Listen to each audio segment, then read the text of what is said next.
Hi friends, இந்த வீடியோவில் ஒரு 250 kVA டிரான்ஸ்ஃபார்மர் உள்ள அப்படி என்னதான் இருக்குன்றதை தான் இந்த வீடியோவில் நம்ம பார்க்க போகிறோம். அதுக்கு முன்னாடி நம்ம சேனலை நீங்கள் இதுவரையும் சப்ஸ்கிரைப் பண்ணலாம், சப்ஸ்கிரைப் பண்ணிக்கோங்க. கூடவே ஒரு பெல் சிம்பிள் வரும், அதையும் கிளிக் பண்ணி ஆல் நோட்டிஃபிகேஷனில் வச்சுக்கிட்டிங்கன்னா போதும், நம்ம போடுற வீடியோஸ் உங்களுக்கு உடனுக்குடனே வரும்.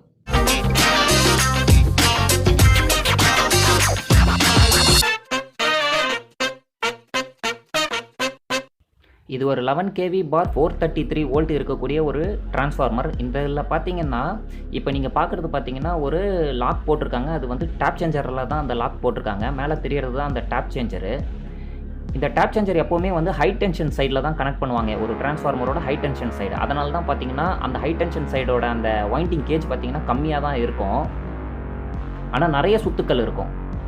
ஏன்னா கரண்ட் கம்மின்றதால எப்படி இருக்குது பார்த்தீங்களா, அந்த கேஜ் பார்த்தீங்களா, உள்ளே இருக்கிறதெல்லாம் அந்த புஷ்ஷிங், அது ஹெச்டி புஷ்ஷிங். அது இதனுடைய கோர் பாருங்கள் எப்படி இருக்குன்னுட்டு, இந்த டிரான்ஸ்ஃபார்மரோடைய கோரு.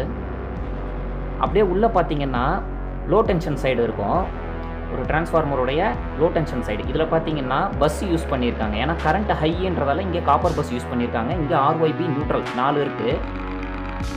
இது ஃபுல்லாகவே பார்த்தீங்கன்னா ஆயிலால் வந்து ஃபுல்லாகவே கவர் ஆகிருக்கும். உள்ளே வந்து ஆயில் தெரியுது பார்த்தீங்களா. இப்போ வந்து நாங்கள் கொஞ்சம் ஆயில் எடுத்துட்டோம், ஏன்னா இந்த கன்சர்வேட்டர் டேங்க்கில் வந்து ப்ராப்ளம் இருக்கிறதால அந்த கன்சர்வேட்டர் டேங்க் ஓப்பன் பண்ணுறதால தான் இந்த வீடியோ வந்து எடுக்க முடிஞ்சுது.